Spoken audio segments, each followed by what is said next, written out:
Bonjour à toutes et bonjour à tous.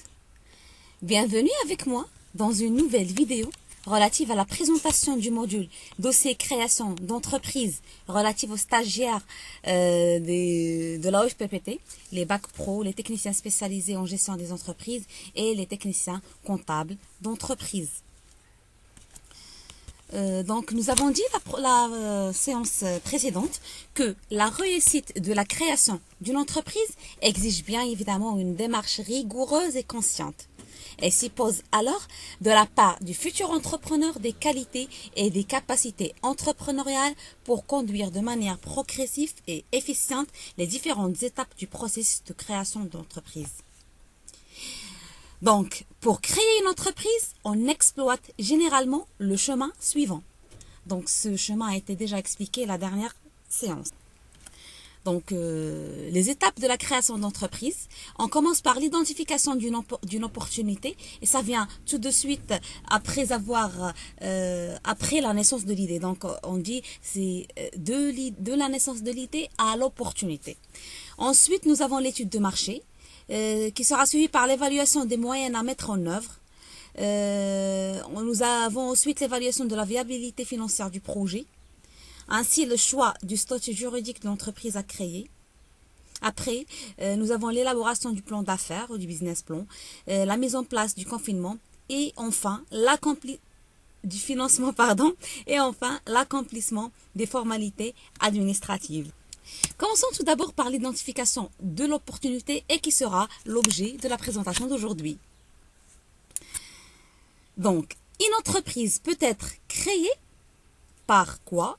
Par, premièrement, la mise au point d'un nouveau produit, un nouveau service ou carrément un nouveau procédé de fabrication. Aussi, par l'acquisition d'un brevet. Troisièmement, par l'acquisition d'une franchise. Quatrième, la commercialisation d'un bien ou d'un service sans protection légale. Et enfin, la reprise d'une entreprise existante. Ces points-là, nous allons voir tout de suite ses avantages ou atouts et leurs inconvénients ou risques. L'idée d'un produit ou un service servant à la création d'une entreprise est souvent le fruit de l'observation du milieu professionnel, du quotidien, des futurs concurrents et aussi des produits ou services commercialisés.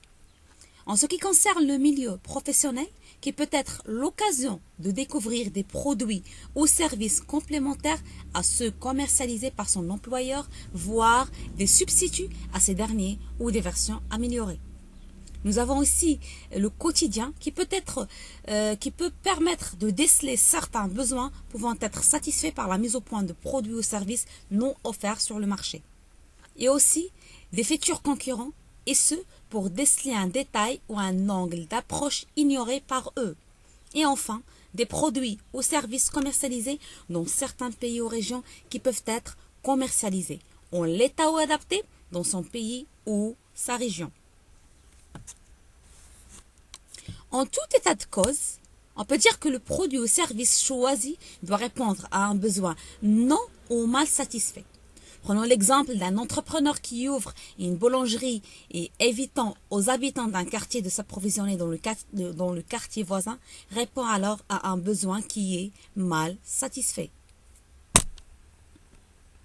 Mais, pour augmenter ses chances de vivre, une success story, le créateur d'entreprise aura tout intérêt à opter pour un secteur d'activité dans lequel il pourra mettre à profit son savoir-faire et son expérience.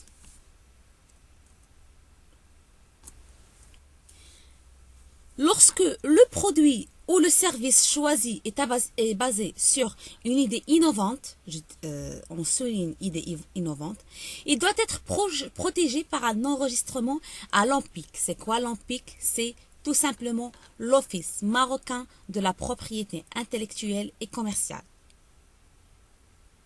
Cette protection doit concerner non seulement l'idée, mais également la marque, le dessin ou le modèle. Maintenant, on va passer à expliquer les avantages et les inconvénients des différentes formules de la création d'entreprise.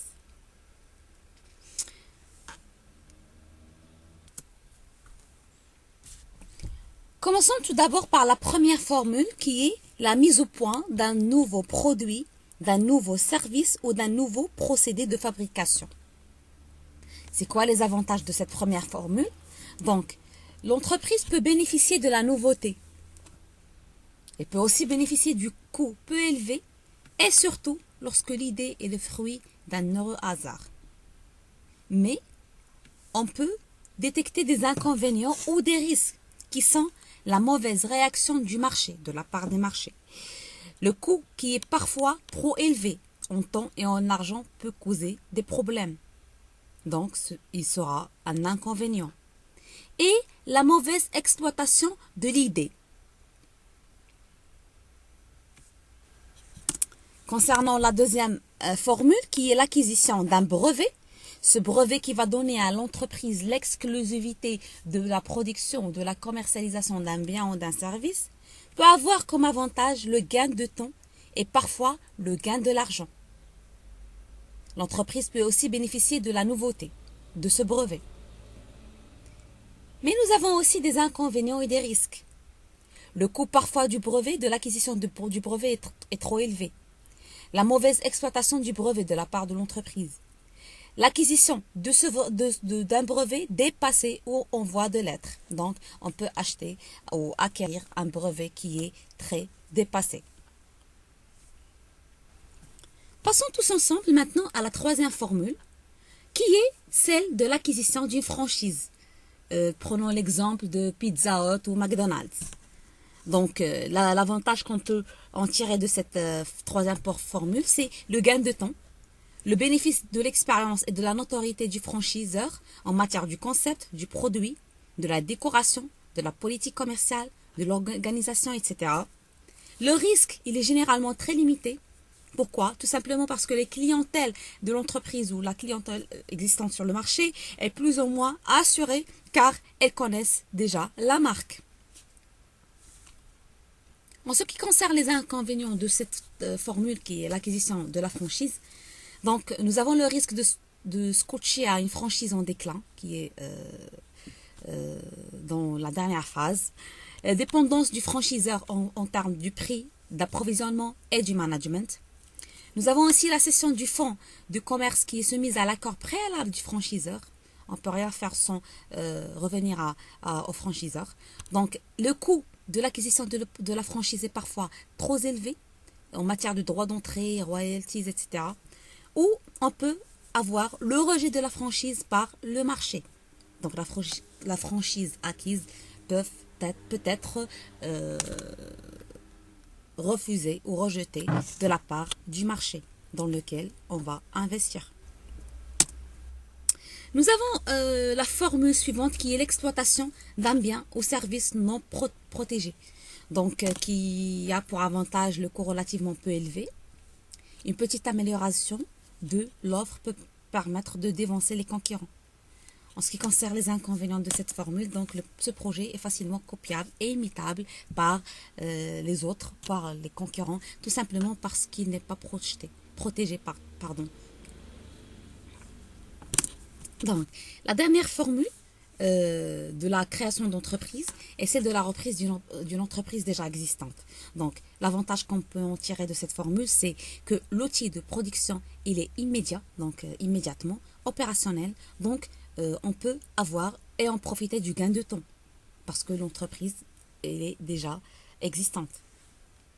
En ce qui concerne les inconvénients ou risques de cette formule, donc la reprise d'une entreprise déjà existante, donc nous avons un passif latent, un changement d'attitude des partenaires, à savoir les salariés, les fournisseurs, les clients, les banquiers, les pouvoirs publics, les syndicats, etc. Nous avons aussi des difficultés à améliorer l'image de marque, sous-estimation des investissements de mise à niveau. Voilà, la présentation d'aujourd'hui touche à sa fin. Je vous remercie pour votre soutien, votre encouragement et votre attention. Je vous donne rendez-vous dans une prochaine vidéo et je vous dis merci et à la prochaine. Ciao, ciao.